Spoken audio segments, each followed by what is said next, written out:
Warning! The following content may contain elements that are not suitable for some audiences. Viewer discretion is advised.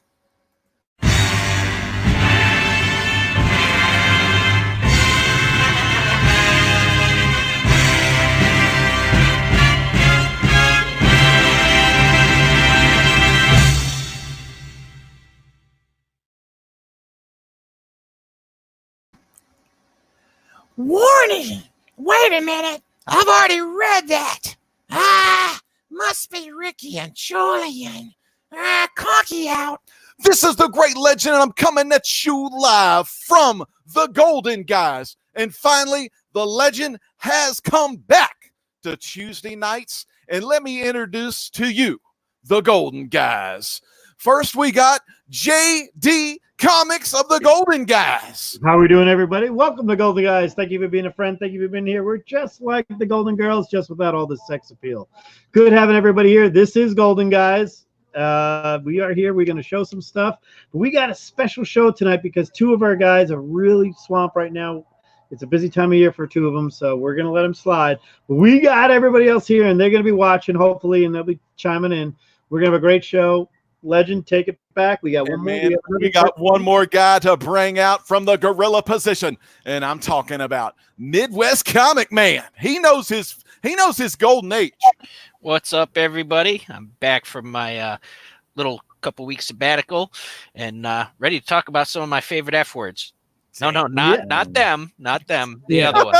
We're going to talk about the F word tonight. We're going to talk about Golden Age F words. We're talking about Fiction House, Fox, and Fawcett. We're going to focus a little bit on Fawcett today. So we're going to try to mess this thing about. We're going to have a good time.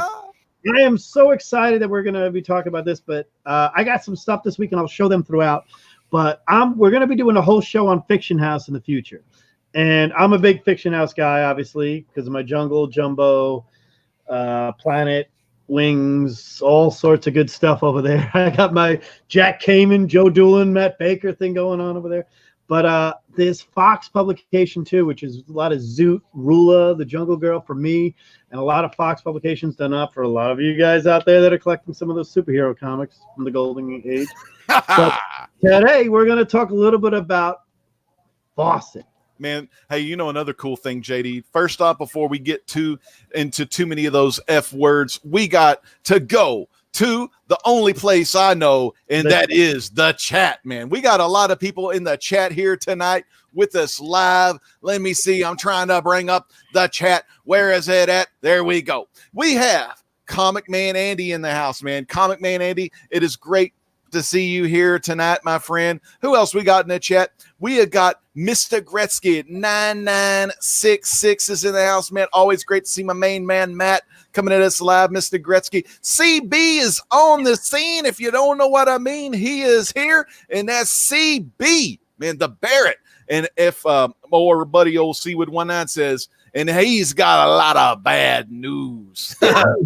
Next up, we got Stream Elements, man. Stream Elements, thanks for coming out tonight. Stream Elements, always live. We got the main man from the Floridian Connection, and I'm talking about Just a Rican, old Roddy. I was going to say, you got Rod in there. I know the hot rod is here, man. We got a guy representing the best state in the world, and I'm talking NYC. Man, because there's a lot of greats from the New York State, and that old JD came from New York, didn't you, JD? Right. 35 years, New York City. Comic Books, NYC, man. Kavi, great to see you here live tonight. We got the Pinkies Out podcast. You know, that is 1/3 of Modern Men, and that is good old Comic Man Andy's alma mater, man. Pinkies Honored, Out. my friend. Honored. Always having a good drink. And, you know, what would a live show be without Ricky Marge staff? Oh, thank you, Ricky. Because he knows where it's at, man. And also got a big shout out, got to get a lot of love for Samuel freaking David is in the house, man. Good having you here, Samuel. Hope you enjoy. Man, we got a good show tonight, JD, man. Why don't you start us off with the first F word of the night? Okay, so the first F word of the night I'm going to start out with is Fiction House. And this is my newest Fiction House copy. This is Jumbo Comics. Look at, and I know my other Golden guys aren't here, but they would know this, and you guys know this too. This is a Fiction House comic. This is number 29. That's not 129. That is 29. This is Whoa. Yeah, that's early jumbo. You can tell by the logo. 1941. Early 41. Look at this right there. So it came out in April of 41, and it is around same time as another book, by the way. Action 1. That's right. This Action 1 came out the same week Action 1 did. Whiz Comics 25. There's all kind of good stuff coming at you live. So there you go. This is my first one. This is my newest pickup here. This is a sweet copy, and thank God, because I have never seen this book in its beautiful elephant glory. By the way, those who want to know the cover, it's done by Zollnerwich, one of the top early Golden Age cover guys. Pretty much Celadordo probably took up after him before Kamen, Doolin, and Baker took over for a while. But this is good stuff. This is really nice, beautiful copy. Very happy to have it in my PC. This is one of my top 5 elephant covers to find. Now, is that in Mylar? This is a Mylar. This came in a Damn. Mylar. Good. You're a good man for putting it in Mylar. This shipper and I, this guy and I have done a lot of business together, and it was really nice that he was finally able to bring me what I wanted here. So that's my first F of the night. This is an Elephant Air Forces right here. Now our buddy Paul, the Midwest Comic Man, He knows the Air Forces. There he is. He knows Air Forces because he knows who did this cover. This guy by the name of Flessel. Anybody know a guy named Craig Flessel right there? The man who built the Golden Age. That's it right here. This is a pretty rare copy of Air Forces I got. This is the American Air Forces number 3. This is 19. This is in the 40s as well. It's obviously in the 40s. I think it's post. It's during it's middle war. Yeah, that guy needs to go see a dentist. yeah, this is total propaganda in there. But at the same point in time, you have a very classic Golden Age artist who really didn't do much of this issue, and I'm really happy that he got this cover. This is really nice stuff. Now, is that in a fullback? This is a fullback here because it's a little bigger than your normal Mylar, your Golden Age Mylar. This is the Air Forces. These really were most of these were on military bases, and dude, that's so cool. Where a lot of people were getting them to go into the various. The good man, there's no Air Force, so it was the American Air Forces. This is during the war, so. Yeah, they were technically still part of the Army at that point. Correct. And this is the tiger and the elephants, and it's talking about the tiger being bringing the elephants into battle. Hey, JD, can we go back to that jumbo for a second? Jumbo number 29, yes. That you were saying how that's one of your favorites and was in your top 5, and I can see why. That's, to me, is very reminiscent of the Bloody Elephant cover because it's got the adventure. Yeah, because it's got the rampaging element. Which I almost thought I got this week, by the way. No joke. DS Comics showed me a picture of a guy's booth in California, or somebody sent it to me, but it was from a year ago. So I called him. I said, "Do you have this book?" And you didn't call me. It's Terry O'Neill. Terry's probably watching. Terry, just shout me out.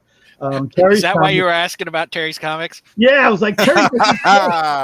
Terry O'Neill. Terry O'Neill getting some love tonight on the Golden Guys. Very good. Terry's comics. If you're interested in Golden Age books, check him out. Very fair, very reasonable price. Did you say greater? Did you say Terry with a T, or did you say Perry with a P? Because Perry could be lurking somewhere. Is he lurking? He could be lurking. You never know. I know Seawood's here. Well, he needs to be lurking. You C. Woodard is here, man. C. Woodard 19. He's so fine, man. He was wearing a good-looking shirt today with the face of All Mine on the shirt as well. Before we get into our Fawcett books, let me go over a few more books I pick up and everything else. By the way, I'm very proud of this one. I got another one here, Legend. You're gonna like. This is a Dell. This was an add-on. When I purchased this, the guy threw in, he knows I'm an L cover guy, and he says, I found this in really nice condition. And oh my God, Edgar Rice Burroughs. Yeah. This is one of my JD? favorite cards. Yes. I don't think there's anybody in the Golden Age collecting community that doesn't know you collect elephants. Okay, that's true. I do get a lot sent to me, and a lot of these, like this is an AOK. He said, I want to give you one because it's the best condition one I have, and this is ridiculously good. And it's a great if it's an AOK, why don't we have that guy on our show? We'll get him on. These guys are shy. A lot of the Golden Age guys are old, and they don't know the internet. They're like Estelle Getty and B. Arthur, Betty White, and all them. exactly. That's the true Golden guys. Hey, this is a series everybody knows. Well, the Golden Age guys are going to know. Who knows the first Frazetta cover to cover work, or in other words, cover all the interior work? The only one in comics. Frazetta, man. I know, Paul. Paul, you're a Frazetta. Oh, the Thunder. Yep, Thunder. This is a later issue. This is a later issue. This is Good God. Is that one of those what are them covers called? Pieta and an elephant cover? Yeah. Win. JD collects Pieta covers as well, which is that. I got myself a Pieta and an elephant in the Golden Age. Winner, winner. This is a triple crown. That's it. Golden Age. Winner, elephant dinner, Pieta, baby. that's it. I collect Pietas in the other. Look at this. Samuel David giving love for Pieta in the chat. Nice. Good for him. You bringing that one up just brings me back to, what was it, about 6 months ago when the guy was showing the Okajima Thunder 1 on CGC. That thing was ridiculous. I got 2 more to go before we get into our Fawcett. One more elephant before we go, and this is one. Remember that eBay listing I showed you guys that I said I think I can win this for $1.50, and I won. My God! And I won it for $1.54, and I'm going to show it to you guys. And this is $1.54, and I'm not kidding. It's $1.54. Okay, what? $1.54. Yeah, purchases. All right. I felt bad, and I bought a Turok 1 from the guy. I kid you not. I paid $5 for a Turok 1 just so I felt bad that at least it covered the shipping. You know, that's one of those things. Yeah, your buck, but it felt bad. I'm not kidding. It was a Turok 1. And that Jungle Gym, the Jungle Gym was $1.25. This is right here, and I think you can see it. Zoom in. There we go. There it is. Good God, $1.54. Is it zooming in? I can't see so good. Yeah, I could see it. Yeah, $1.54. That's a Jungle Gym. Here it is. It's really not in bad shape at all. Beautiful Dell painted cover. Now, who did that cover again? It's one of them painted people. I don't know. Bob Ross or something. Yeah, with Dell, they all painted back. They all Dells. At that point, they all painted them. And my last one before we get into the last F is a Grail of mine. Okay, all right. It's a Grail. It's a, what'd you call it? A Grail Light. A Grail Light. This is it. And I talked about this. Wow. This is the first ever John Buscema work in comics ever is in here. What was that you just said? John Buscema? John Buscema drink. Yep. I got to hear something over there. So anyway, this is beautiful. Lawbreakers Always Lose, number 3. And it's a beautiful book inside. It's really good. Golden Age, man. Golden Age. Very, very. It's there, but it is my Grail for Buscema. It's the hardest one to find. It is a perfect copy of it, but there is one thing, and I looked it up. It's rarer than the normal one. It's way rarer, but it is Canadian, so it was printed a week later. Ooh. So it is still technically the first work, but it was printed a week later. So. Trudeau in the house?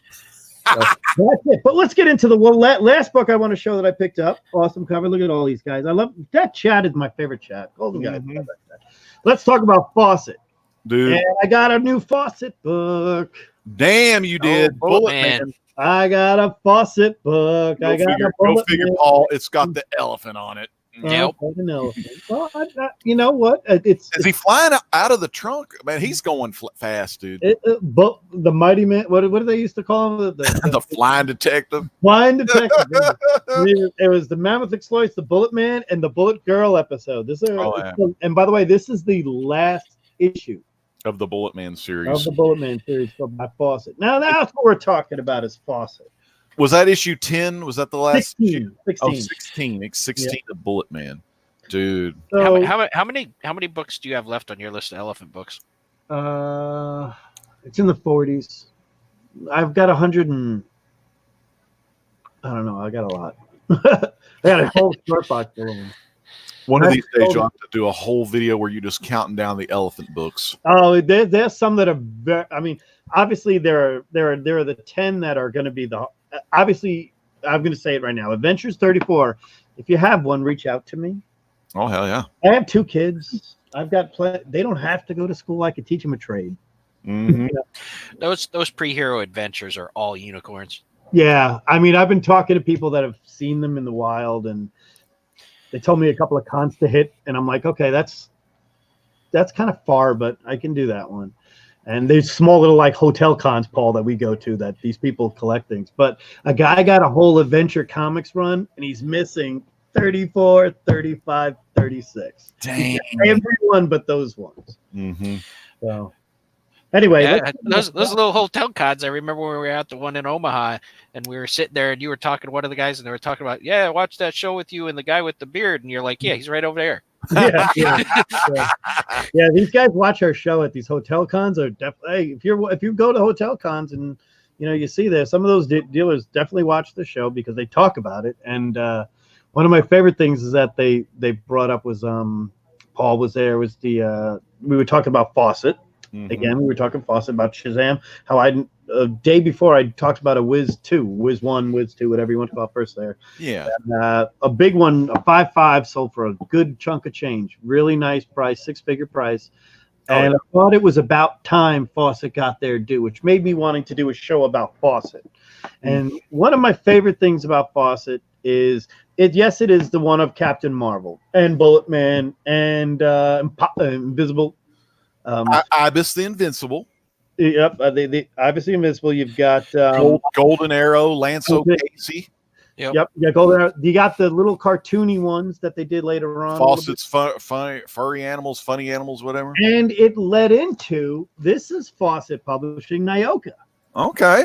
So I collect a lot of Nyokas, and this is the final run of Fawcett in comics. Pretty much was the Nyokas, and so I kind of got to say that Fawcett are known for a couple of things, and they're known not just for their Shazam, and we'll get into Captain Marvel for sure. We're going to show some great books because Legends all lined up ready to show some Fawcett. I've got some books. I'm going to remove myself from the stream here in a little bit and go get some Fawcett.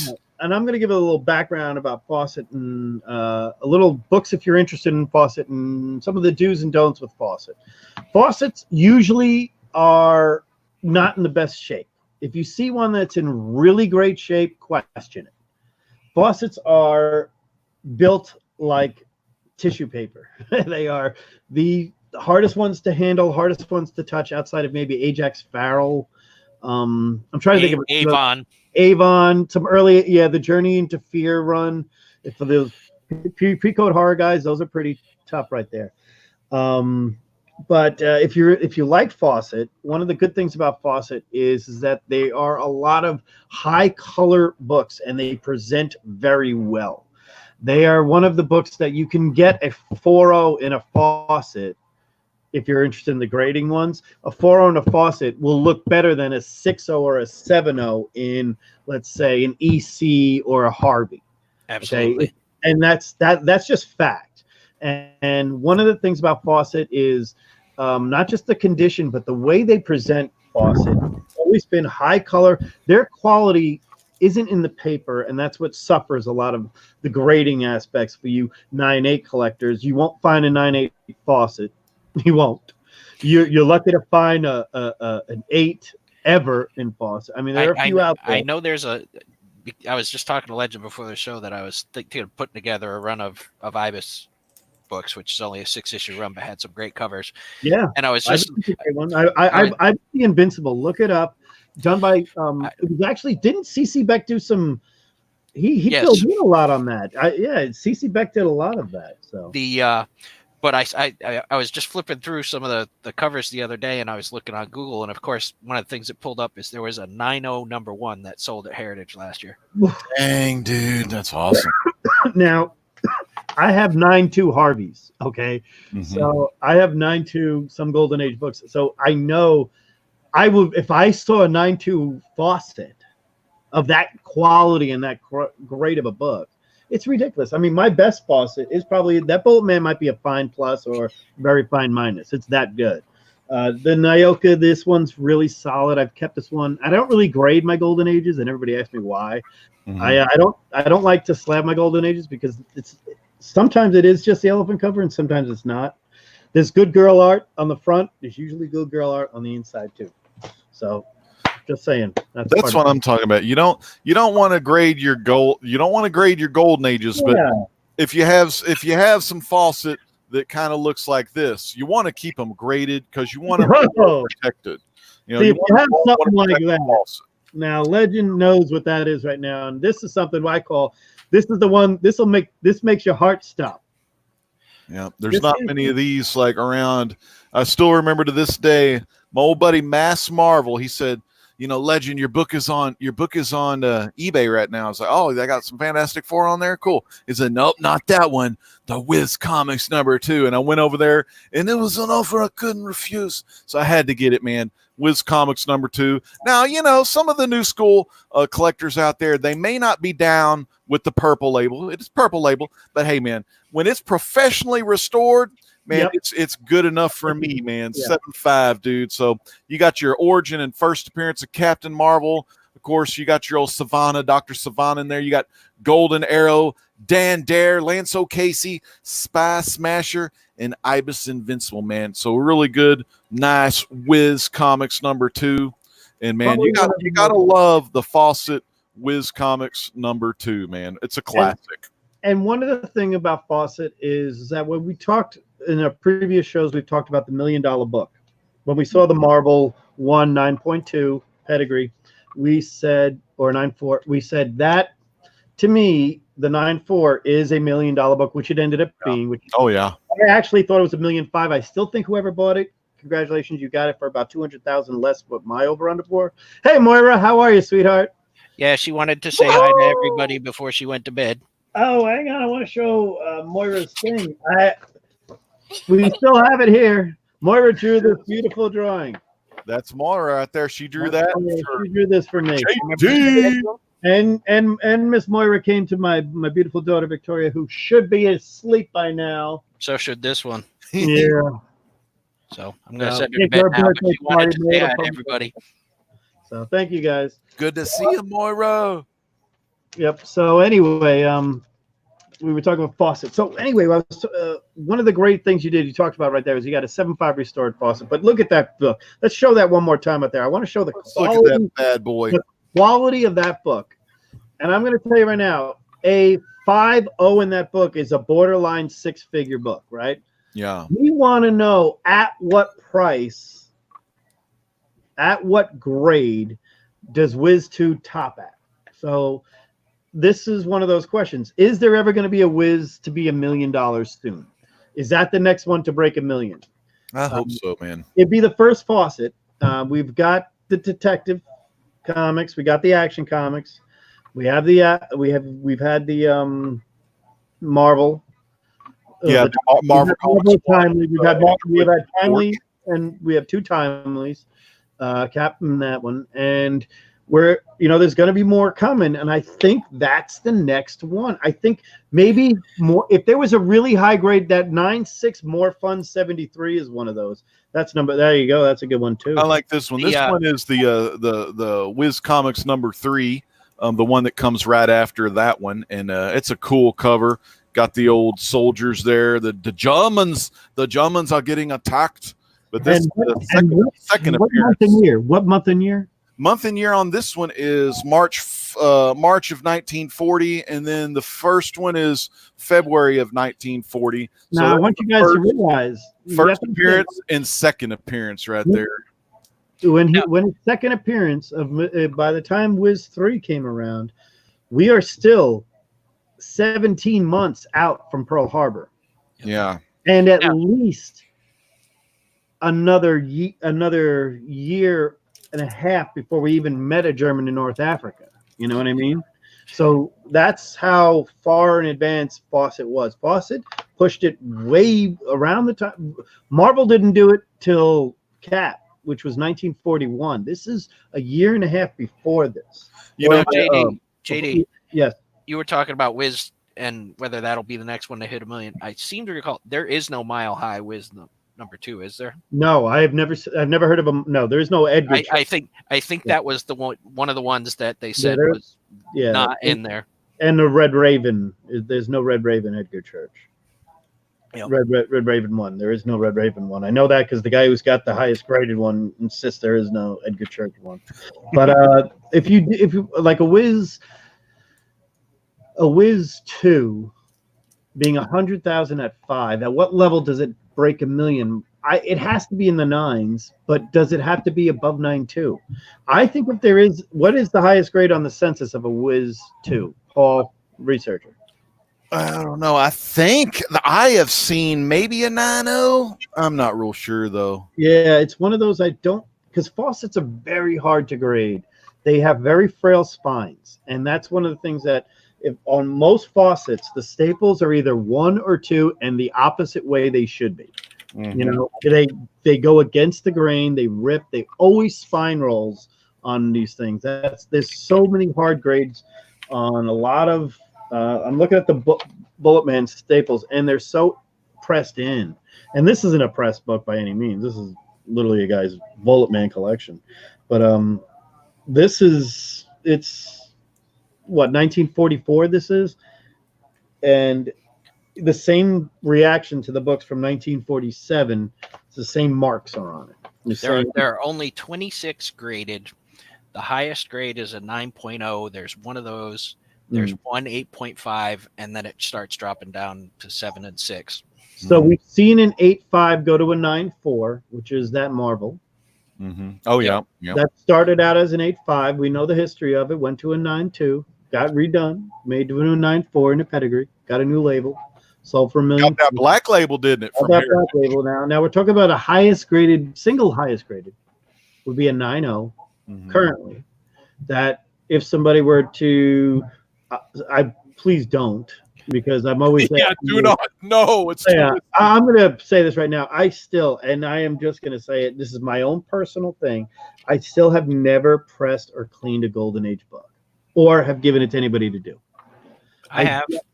I know Paul, and Paul knows. I have sent Paul quite a few books, and I've never sent him a Golden Age book. He wants his hands all over these sons of bitches. I'll tell you that. I think the oldest one I've done is I did a Wonder Woman number 8.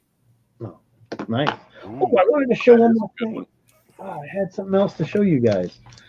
Back to the Fs for a second here. Remember last week I was talking about there's a cover I did, the cover swipe of a cover swipe. Well, I found this old pulp, right? Mm-hmm. And this was last time. And I said, I've seen this cover before. Uh-oh. There you go. Look very familiar, my friend. Francisco Matina wasn't the first one to do it. It's probably the same artist, though. It is the same company. This I know who did this. I know who did this. I don't know who did this. I know exactly who did this because it's in his biography of everything.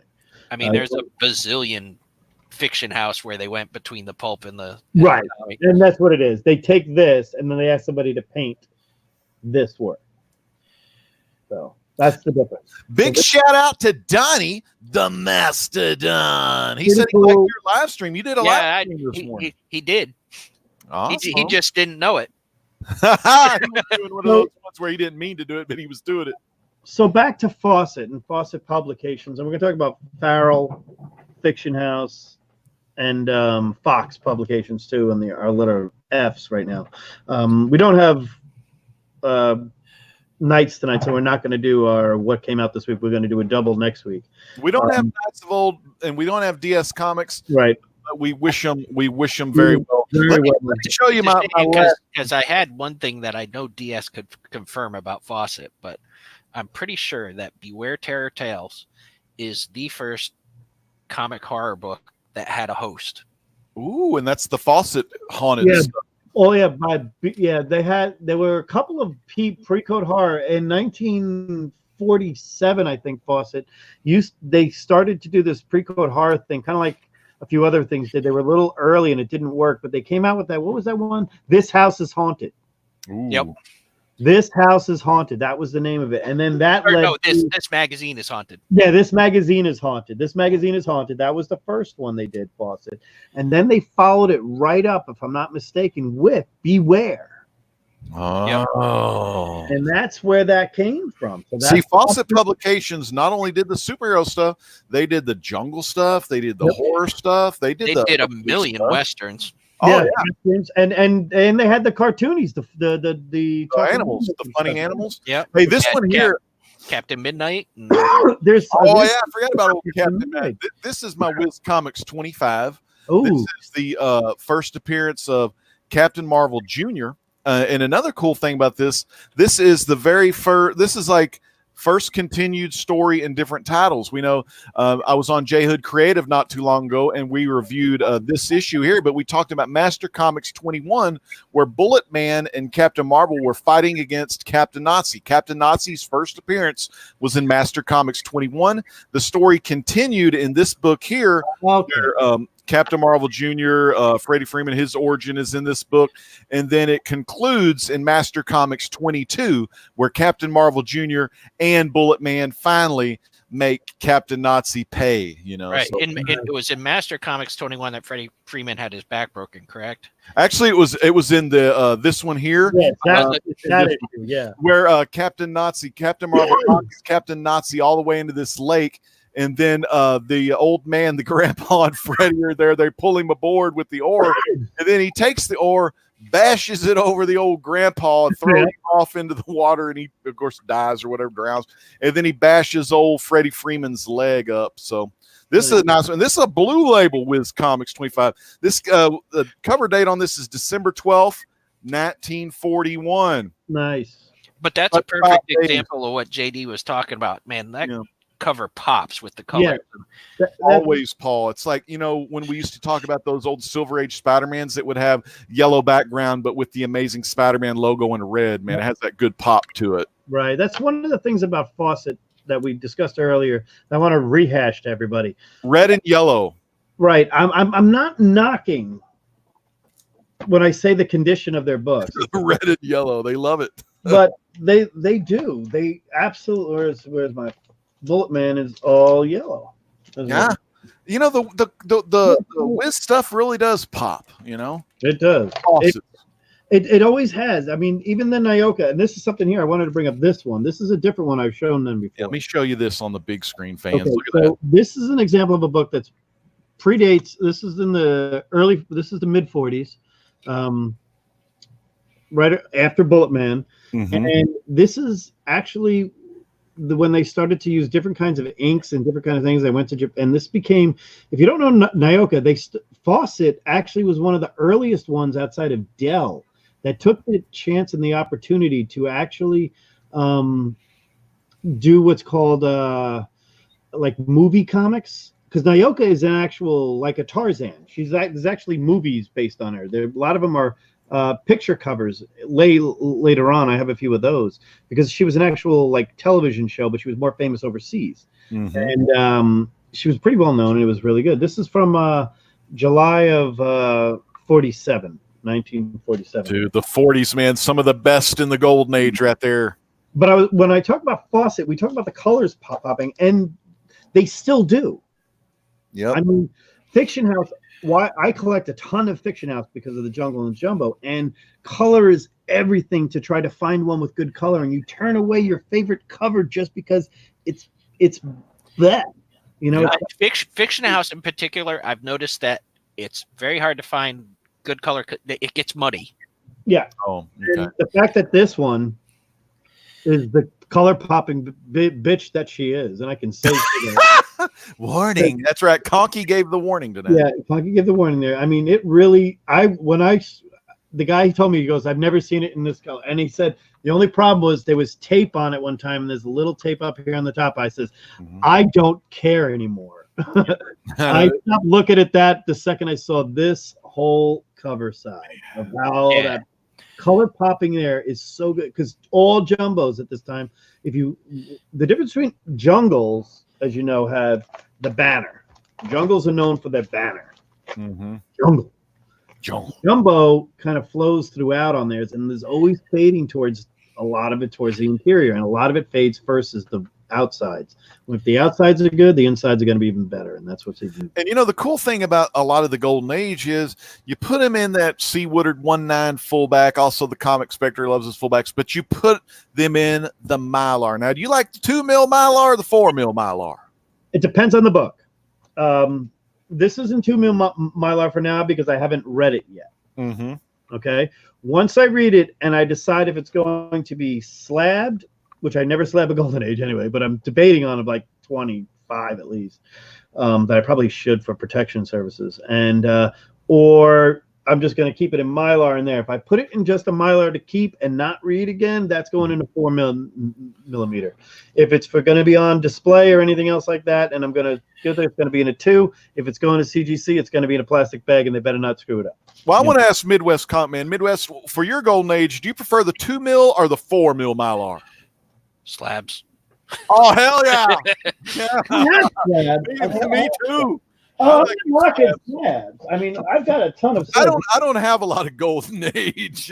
I mean, I have my slab Jungle 8s and stuff. This is a Matt Baker cover here. That's an 8.0. This is Jungle 69. This is the early 1940s. No, actually, it's 1945. I didn't know that. But yeah, this is early Matt Baker because Jumbo 69 is his first working comics. Just I know Matt Baker likes that TARDIS and long scarves. No, that Jungle right there. That's another one that they have a pulp cover of the same thing. Oh, I guarantee it. Yeah, I've seen it. And there's another Jumbo here. This is a Jumbo. Nice slab. Yeah, this is another nice one. This is a little later on. Is that cover where you finally find out that Sheena was a man? Sheena goes all the way to the modern day. If you want to continue the exploits of great Sheena, she looks a little different in Dynamite Publishing right now. But she looks. Oh, okay. She's at Zenoscope. One of them. Maybe she's had. If it's Zenoscope, Dynamite's doing it. Dynamite's doing it now. Okay. I was gonna say if it was Zenoscope, she probably had some work done. Yeah. Don't knock my Camilla because this is my favorite girl. I know everybody's gonna knock you because I'm a Jungle guy who thinks Sheena's great. Yep. But I'm a Camilla kind of guy. Yeah, look at that. Always have been. The elephant's wrestling with the tiger. Jumbos have always been better than Jumbos. Dude, speaking of Jumbo, we got Jambo. Jambo Comics says nice Jumbo in the house. Thank you. Dude, so that is what I'm talking about. We're talking fiction house, but let's focus on Fawcett for a little free minute. Legend, I can't do the run. There it is. There's the elephant flat. You got to do that. JD, you always got to get your elephants in, man. That's what it's all about, dude. Are you dude. kidding me? I'm always bringing Schoenberg or I'm bringing Burgess. I don't know. I got elephants all over the place for you, man. Hey, can we talk about one of the biggest misconceptions about Fawcett? Yes. Yeah, man. Yeah. What do you got?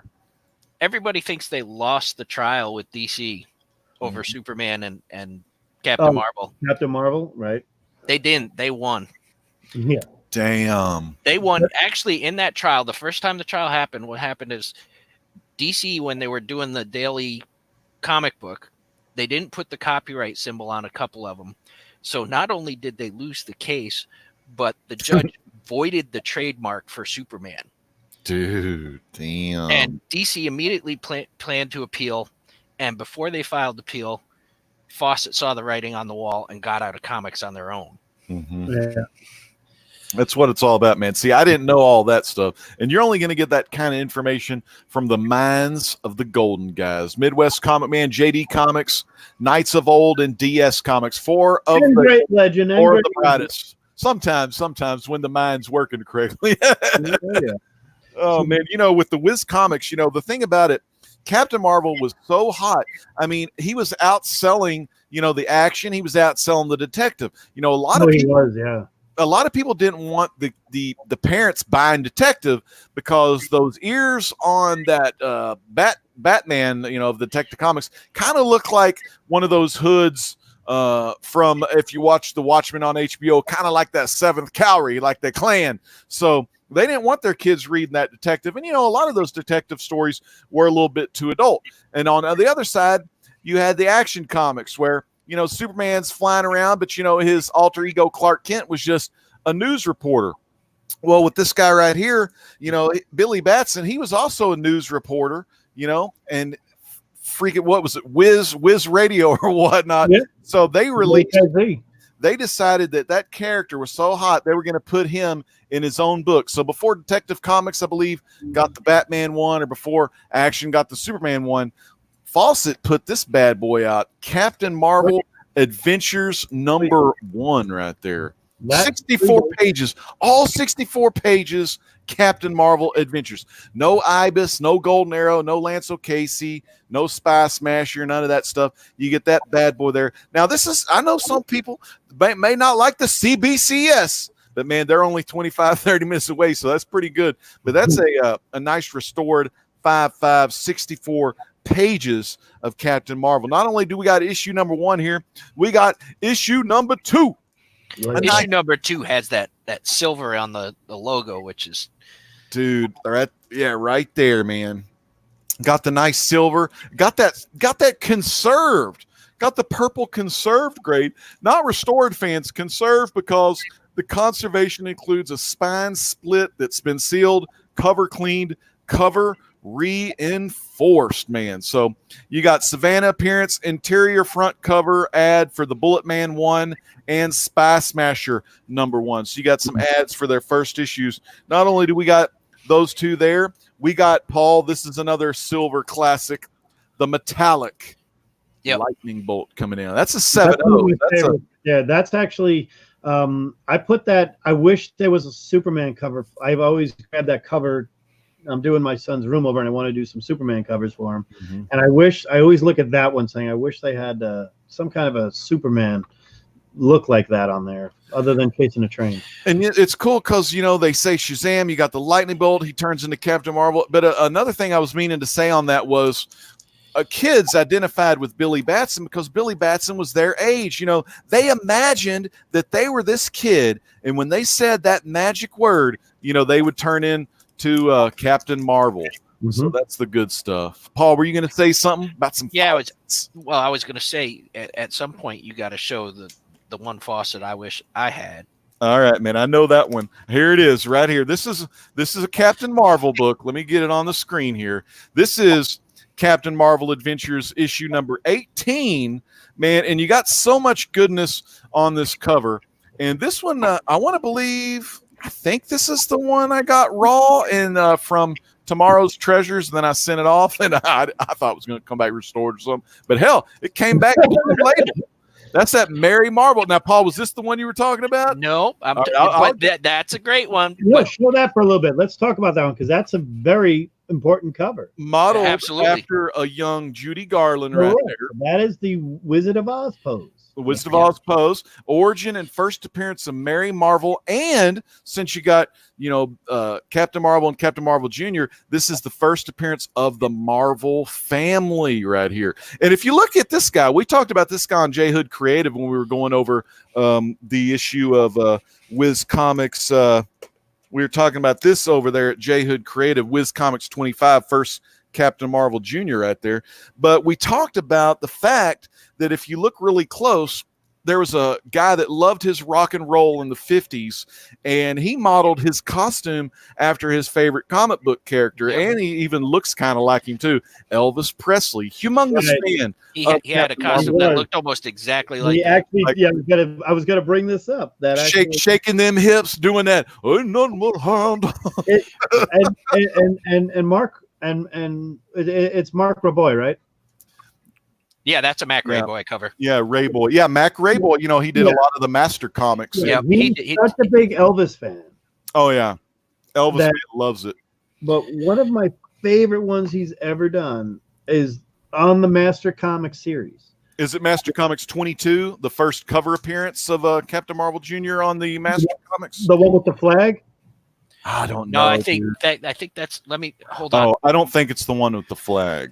Hold on, it was one of the ones I did in my Mac Rayboy. I kind of think the Mark Raboy kind of got lost in the CC Beck world. What do you want to think? I mean, I think so. Absolutely. Because CC Beck, we have to explain the CC Beck situation. CC Beck is Captain Marvel. Okay, we all know that he's Fawcett and everything else. Always, but even the 70s DC. That's what I was going to get into. They brought him over. If you wanted to read the Golden Age books, they were out in the 70s, and you were buying books in the 90s. They were $1 a piece, and I was buying it. And I can tell you that exact issue of the Marvel Family first appearance. There it is. That's one of my favorites. That's Captain Marvel Jr. number 17. That's Captain Marvel. I'm talking about the Master Comic series. That's one of my favorite series. I'm getting there. He's going to pull it up. He's going to pull it up. I love that one. That one. You got Master Comics, you got Bullet Man, you got Minute Man. Paul, make that big. These people can't see that. Let's see. There you go. There, that's good. Yeah. Let's see. But you have here's a classic one with Hitler and Hirohito. Yeah. These are all Mac Rayboy ones. This one. I kind of think that Legend hit the nail on the head there. The difference between CC Beck and Mac, that's the one I was talking about. Well, more line work in there. Mac Rayboy, more line work, less cartoony, but you get more human characteristics. Almost kind of like, I don't know, man. I want to say kind of like, it's very timely or Atlas-esque. Very Kirby style, very Kirby style. Something in there, right? There's something there to that effect. Look at that beautiful Master Comics there with the old wizard in the background with Captain Marvel. And I kind of think Master Comics is the best run of Fawcett, in my opinion, for cover collectors. Oh yeah. And there's those classic Rayboy, the Mac Rayboy covers, man. And I got a question from. Was it Pages? Somebody asked how much this bad boy is. I really don't know because I got it's True Manchu. I got this years ago and I got it raw, and when I slabbed it, I had no high hopes. I mean, it looked like a good clean copy, but it was like 2013 when I was getting all of my Captain Marvel stuff done, because I wanted to make sure. Paul, let me show you this one here. So, well, the one I was talking about that you mentioned, you said that's the first appearance of the Marvel Family. Well, is it that one there? Yeah, Marvel. That's the Marvel Family comics. Oh, or just Marvel Family. Marvel Family number 1. Right. Now, if anybody doesn't know the significance of that one, look at the little text box at the bottom there. There it is. The first appearance ever of Black Adam, because and what's his name? And Uncle what's his name? Oh, yeah, this is old Uncle Dudley. Uncle Dudley's first appearance. Uncle Marvel appearance, but it doesn't say first appearance. Oh, it's not Uncle Dudley's first appearance. Yeah, that was the only appearance of Black Adam in the Golden Age. There was a time when we were in Baltimore, we wish there was a camera on us. Was the time that Legend and I would walk in. We found a guy cosplaying as Uncle Dudley. Oh, dude, we should have got a picture of that guy. We love that. He's like, you two are the only ones who figured that out. Like, you got to watch our show. And the cool thing about this one is the Black Adam, man, one of the freaking ultimates, man. I mean, the movie, they're going to start working on the film. And so, man, this 6.5, like, it's going to go up in price. Yes, because movies call speculation. When a movie comes out, kids run to the stores and they buy them all up. But the thing about it is, I'm never selling these right here. Hey, we got the Mastodon that has joined us. Donnie, you're a big Golden Age fan. What's going on, brother? Donnie's coming. He'll be on in a little bit. Yeah. Like it. Donnie, you on? Okay. Anyway, he's gone too soon. Gone too soon. All right. So can we fix this? Yeah. Yeah, let me get it. Sorry about that. Donnie came in and messed everything up. Okay, so back to Fawcett, because we're talking about the Golden Age gurus here in the chat. Let's give a little quick recap to the guru, because he loves his Golden Age. So we got our Captain Marvel Adventures number 18 right there. We got another Captain Marvel Adventures issue number. Where's that bad boy? There we go. Issue number 3. Little Captain Marvel Adventures right there. A little issue number 3. We got the old number 2, which this is one of me and Paul's favorite. It's got the little silver. He's knocking out one of those evil bad guys, Germans right there. We got the old classic, because Whiz Comics was so cool. They got the Captain Marvel Adventures number 1, and then we getting Golden Age Guru all caught up. We got old Captain Marvel Jr. We got to see Freddie Freeman in the classic Shazam movie. I love that freaking movie, by the way. And we'll just leave that up because I love how the red is on top of the yellow.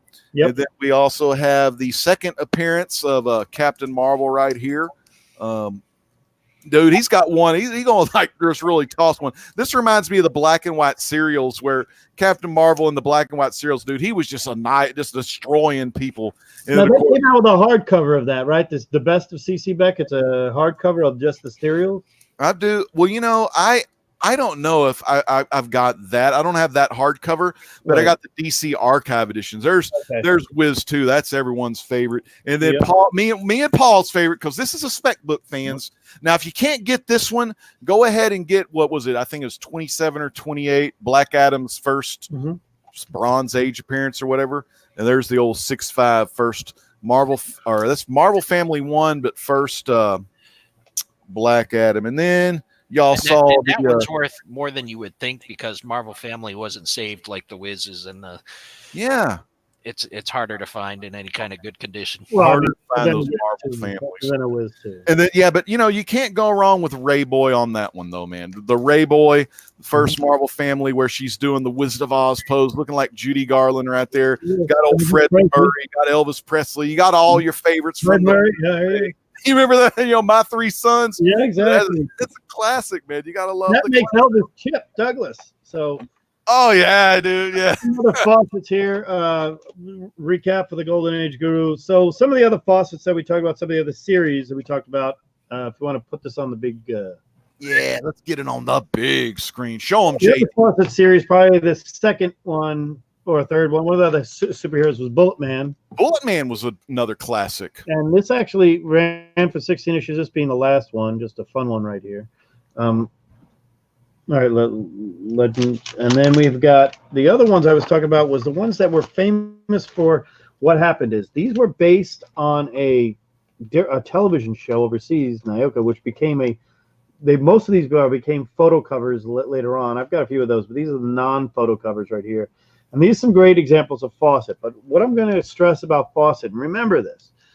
Fawcett is going to have color popping, but condition is always an issue with Fawcett because a lot of them have split spines. It's one of the most common things you get is issues at the spine and spine rolls, and they're weak. They use, to me, their staples are a little heavier than Fiction House and Atlas and Timely at the time. This is 1948. This is 1948. I grabbed a few other 1948. This is 41. A few other ones were 41. I grabbed a few different ones, and I just think the staples are a little bit bigger. So when you buy a faucet that's raw, when you're looking for faucets raw, the colors are going to attract you to it. Careful of the spine. Make sure if you can take it out, be real cautious. Because a lot of them, they're going to have that Mylar. Mylar's got a double-edged sword to it. As beautiful as it looks, these are razor blades to comics. Oh, dude, they are. You got to be careful when you're putting your books in the Mylar bags because they'll slice it right up. And let me tell you real quick, we got YouTube is 90. Nice. Good seeing Chad here. Very nice. Always good to see that guy. He says, JD in the building, pop the bubbly. There we go. Or the Pepsi. You know, or the Pepsi. Yeah, I still have. I had a margarita or two today, so that was good. One of the other things about Fawcett we talked about there, they've got the animal covers or the cartoon animals. They're pretty good to get. From what I've heard about the Fawcett collectors, that some of them are pretty desirable in the Fawcett world. But Fawcett collectors are kind of their own little group. You definitely got your Captain Marvel group. You got your Bullet Man team. You got your Captain Midnight team. Yeah, you got the Invincible. I just the Invincible. Ibis the Invincible. You've got I've never seen a hardcore Lanzo Casey person. Or a Golden Arrow. I know they're out there. Is there a Golden Arrow fan out there? That's another Fawcett. Golden Arrow, he's classic. Somebody's got to have a. We know we got the Green Arrow, we got the Bullseye, but there was a Golden Arrow. Golden Arrow, yeah. Yep. Thank you, Bonafide Comics. Appreciate that. Yeah, we are. And then you have the Fawcett Western collectors, the Fawcett Romance collectors. Right. So I'm trying to think of the romances that they did. Who would have been doing them at the time? Because the romance books were so, I was too young to really read those romance. My parents didn't want me reading that sexy stuff. Yeah, but I'm trying to think of the Fawcett. The Fawcett stuff I remember being there. The Westerns I do remember. I think they did. Were they the first Wild Bill Hickok? I think. Dude, I don't know, man. I know DC did it later on, but that makes me think. I know I think their two biggest ones were. Actually, let me look at the list here. That's why. Gabby Hayes was a big one. Gabby Hayes, of course, yeah. Hopalong Cassidy. Hopalong Cassidy was number one. That's right. The longest running Golden Age book. It's Hopalong Cassidy. That's why I watch the Golden Guys every Tuesday night, 9 Central, 10 Eastern, because I come here to learn from the professors. We're brought to you by the Hero. Powered by the Hero Initiative. That's true. And hey, guys, I mean, over 1,000 subscribers now. The Comic Core. Congratulations to Comic Core, everybody. They hit 1,000 subscribers. This is the first show. We'll call this the Millennial Show, but we'll be very good and very happy. I just want to shout out a few people in the chat. Bonafide Comics. Actually, you know what? Can you shout out the chat, Legend, one more time? Sure will, man. I sure will. Let's go over the chat and take it downtown where we got Bonafide Comics, man. What's the one where Captain Marvel Jr. is punching the eyeballs out of the mouse? I've always loved that one. That I would think that's probably one of those Mac Rayboy Master Comics. It was a Captain Marvel Jr. I think, but it was was close. It was close to the last issue because it was when they were dabbling into the horror a little bit. Okay. So I love the Captain Marvel Jr. series. I especially love the cover of #1, but I just can't. I can't pay for them anymore. We've had Ricky Martstadt in the house. We had Jambo Comics. We got Comics for Thomas. Again, we got the Golden Age Guru in the house. Mark Knapp, 68, stopping by. Good to see Mark Knapp. And, of course, you got to love 90 MF Comics, giving some love to our one, the only, the Mastodon. Very nice. Good to see Doc in the house. And, man, let's see who else we got in the chat. We had Samuel David here, Pages Films and Plastics. I love Pages Films and Classics. Sorry I didn't shout you out earlier. We got Drew Manchu. Man, where'd you go, Drew Manchu? I think we had Drew Manchu popping in. He was goofing around in here. He was he don't have no golden age though, but you know, Drew, we can't all be winners. We got Mr. Gretzky. I had to throw that for Drew. We got Mr. Gretzky 9966. We have had our Comic Core Chad has been in here. We've had the Seawood 19. Seawoodard 19 is always a good time when you got the Seawood 19 in the house. Who else we got? Oh, and Comic Man Andy. Pinky's always up. Ooh, is that the one? Yep, it's number 115. Nice. Oh, dude, Captain Marvel Jr. 115. Good God, man, those are so cool. I mean that would count as a PCH cover. Yeah, they went PCH. Just a Rican. We had Roddy in the house. Just a Rican was here as well. And man, just a freaking awesome show tonight, guys. I mean, yeah, man, what the F? We were talking about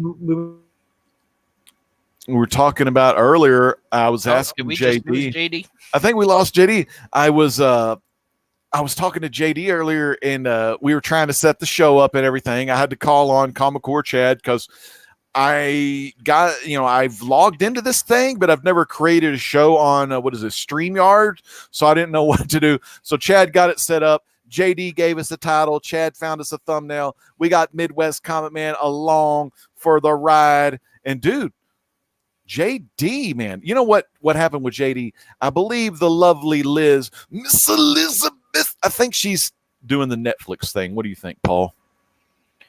Say again. I was looking something up. I said Liz is probably on Netflix hogging all the internet. Probably. You know, I'm seeing if I can find out who did that cover for the Captain Marvel 115. But this one right here, we talked Looks like it might be Bud Thompson. Bud Thompson, dude. Oh, hell yeah. We got freaking Double S in the house. It's great to see Double S. You know, Double S is one of the Comic Core's best, and he is a huge fan of the Midwest. You know, I had to get some good rhymes in there. I wonder if old JD's going to be coming back. Paul, what do you think about, we mentioned Fiction House tonight. What was that other one he mentioned earlier? Fiction House and Fawcett, Fox. Oh, Fox. Do you have any? I don't know much about Fox or Fiction House. Who did those Planet comics? That's Fiction House. Damn. You know, when you did your reviews, and fans, if you aren't subscribed to Midwest Comic Man on his channel and on the Comic Core, you could see some freaking awesome reviews where, you know, a lot of people, we show off our, our faucets and all that stuff, but he goes over the Planet Comic story, and it's like a Golden Age pulp style story, like in the lore of Buck Rogers or Flash Gordon or something like that. Freaking awesome. And that's Fiction House, right? Fiction House. Yep. Damn. Fox did Blue Beetle, Phantom Lady, and then they went into things like Crimes by Women and I'm more of a Ted Cord fan than Dan Garrett, but shoot, I would take a Dan Garrett Golden Age Blue Beetle anytime I can get it. You know, I should have brought out the old Police Comics #1 6.0 blue label and get some Phantom Lady first appearance, but you know, I'll have to do that another time when I come back to some golden guys, man. Hey, Comic Core Chad is in the house. Let's get old Chad on here. Chad, what do you think about golden guys tonight? I think you guys are doing good. I even came on with no gimmicks. Hell yeah. Just the green screen. yeah, Chad, do you have any Golden Age comics? No. You probably got some Golden Age toilet paper. Damn. I don't know if JD's coming back. I saw where his power went out. So, Okay. Legend, I would want to go back and ask a quick question. On your Whiz comics, right? Yeah. I've never been introduced to the what's the old dude's name? On the right, on the cover. I don't think they ever gave him a name. Oh, Uncle. It's Uncle Marvel, but his name's well, isn't it Dudley? No, he's talking about the Wizard. Oh, the old man. It's just his name is Shazam. The Wizard's name is Shazam. Not the Wizard. The old. Oh, the dude. uncle. Okay, Yeah, he's Uncle Marvel, but he doesn't have any special powers. He just dresses up like him. Now, if you read Power of Shazam from 1995 by the great Jerry Ordway, God dang, I love some Jerry Ordway hardback. You know, if you wanted the CC Batson first appearance, you want to get your 1994-95 Power Shazam hardcover first print. I actually had Ordway at Baltimore Comic-Con. He freaking sketched Captain Marvel's side profile for free because he said he always sketches something in that original first hardcover. Guy, I wish it was in my bedroom right now. But yeah, if you read Power Shazam, I think it's just Uncle Dudley.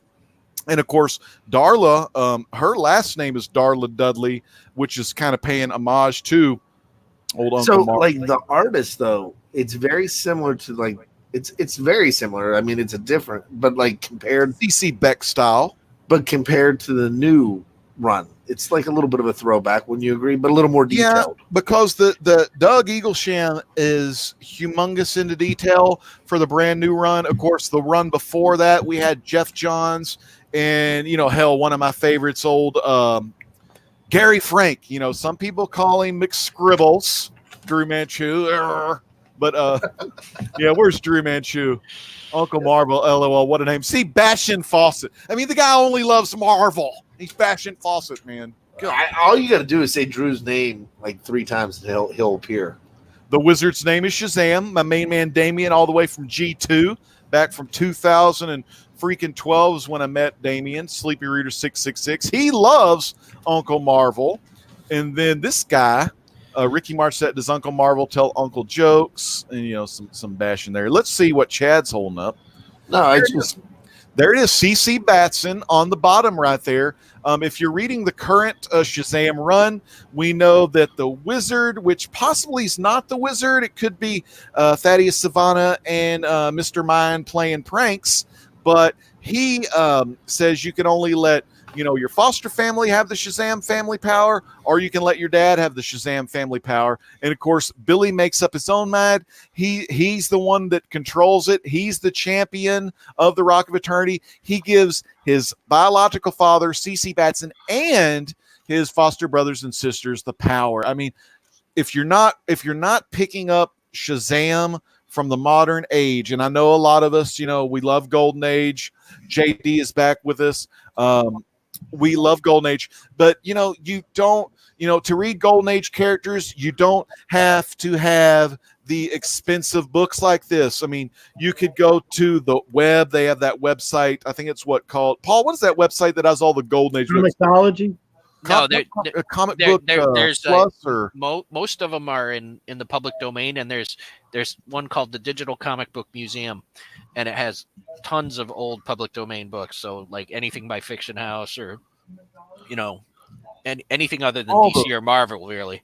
Yeah, all of those good comics. If you just search it, you can read them. I mean, I wish I can remember the site, but they have a lot of great Golden Age. So you could read them online, read them on your digital devices, or go ahead and pick up some of these modern reads.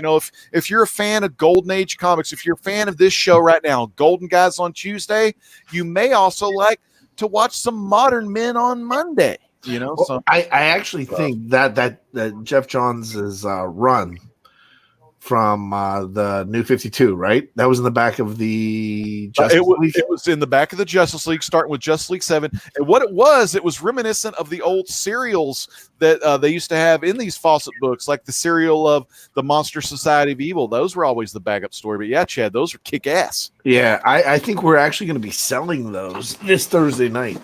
Thursday night, fans. I don't know how we're going to do it. Probably just like... Now, what do you got? What now on Comic-Core? We got Monday Night Modern Men, which they did a phenomenal job reviewing Frank Miller's Daredevil run. They've done the Thor last week, which the Donny Cates, the Cosmic Thor stuff. They love their Thor. Jason Aaron's. They've done that one. They've done Walking Dead. Walking Dead, Paper Girls, they did. Saga, of course, Comic Man Andy's favorite.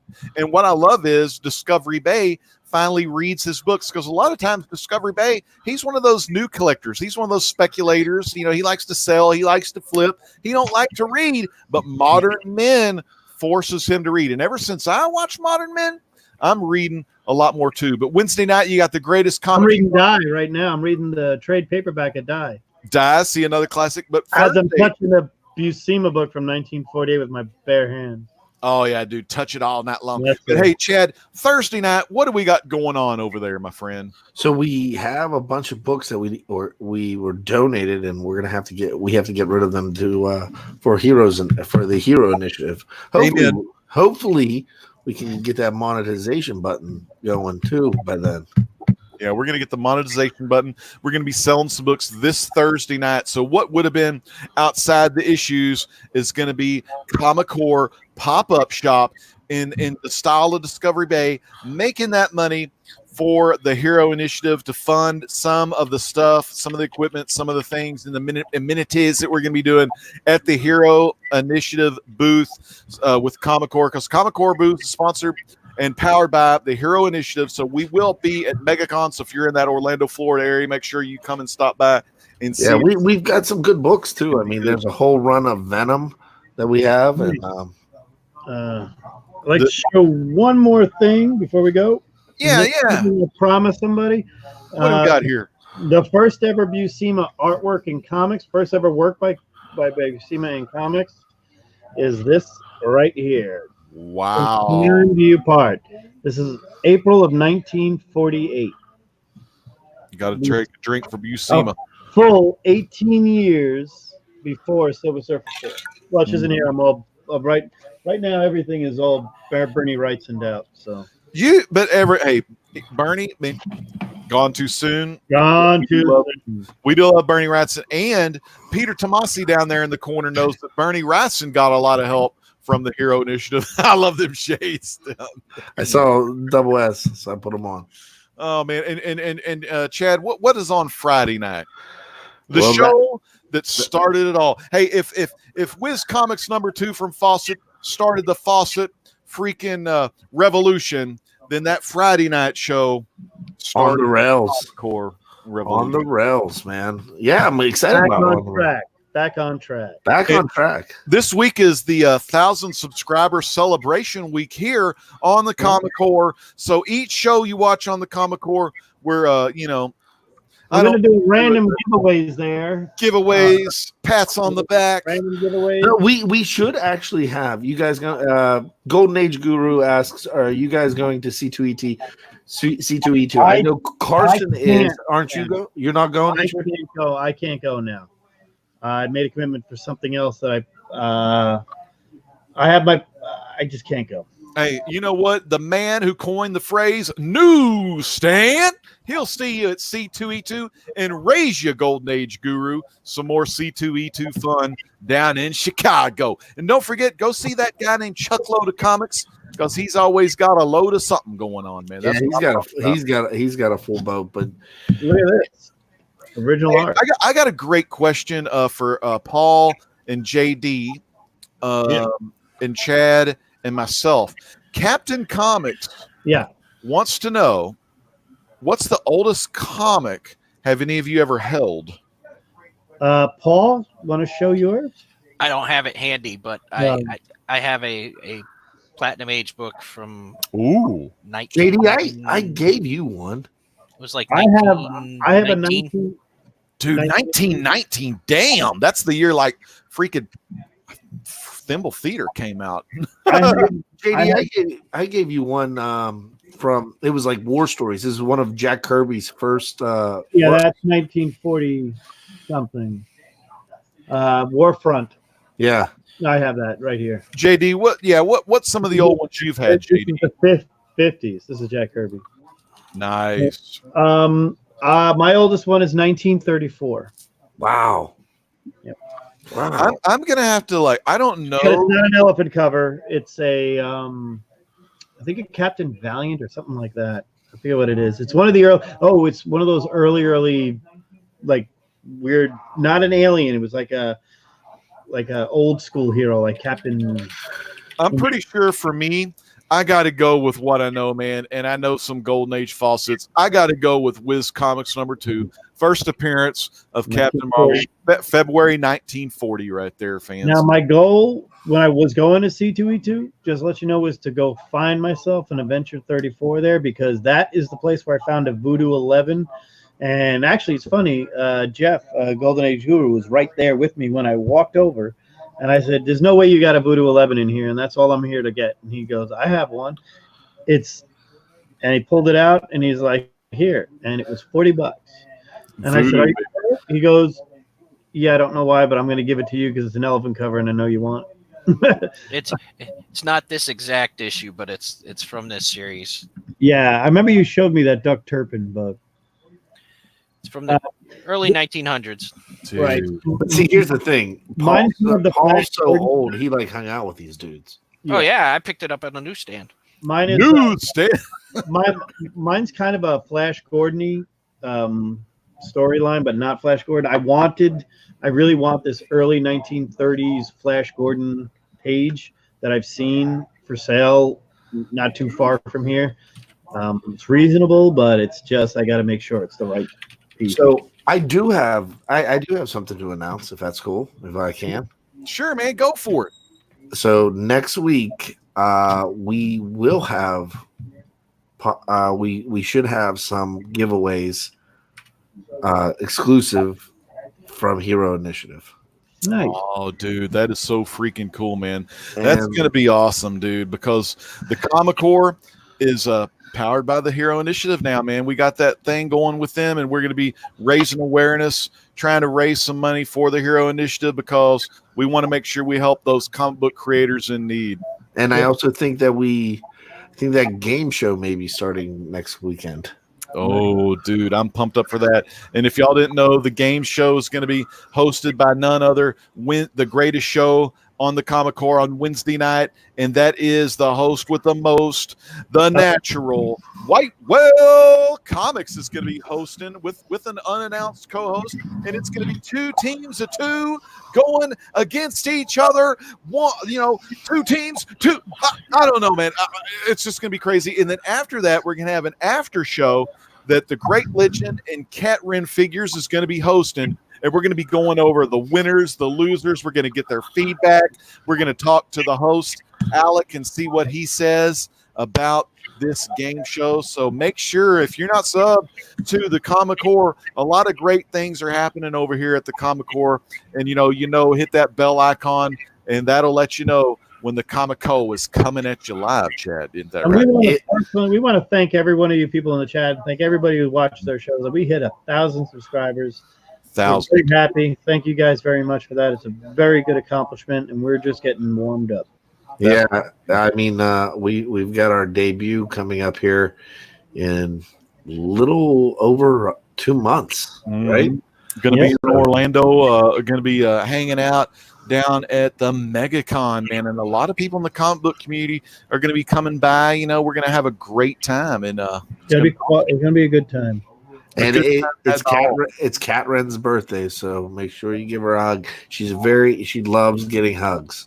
Oh yeah, she does. She loves hugs and everything. I mean, man. Well, you know what? I want to thank y'all for letting me be a part of Golden. I wanted you here for our what the F Fawcett time. I mean, it's always good because when me and Paul, Midwest Comic Man, when we were on Blaster Session, I learned so much from Paul, and he learned a little bit about my Fawcett love, and then hanging out with JD and Chad in the house, man, the founder, the guy that, he works a lot behind the scenes, and he doesn't get a lot of credit, nor does he want any credit, because he does this stuff not for any of us, but he does it for you. He does it for his love and passion for comics and pop culture. But fans, for Midwest Comic Man, JD, and Comic Core Chad, this is the great legend saying peace out.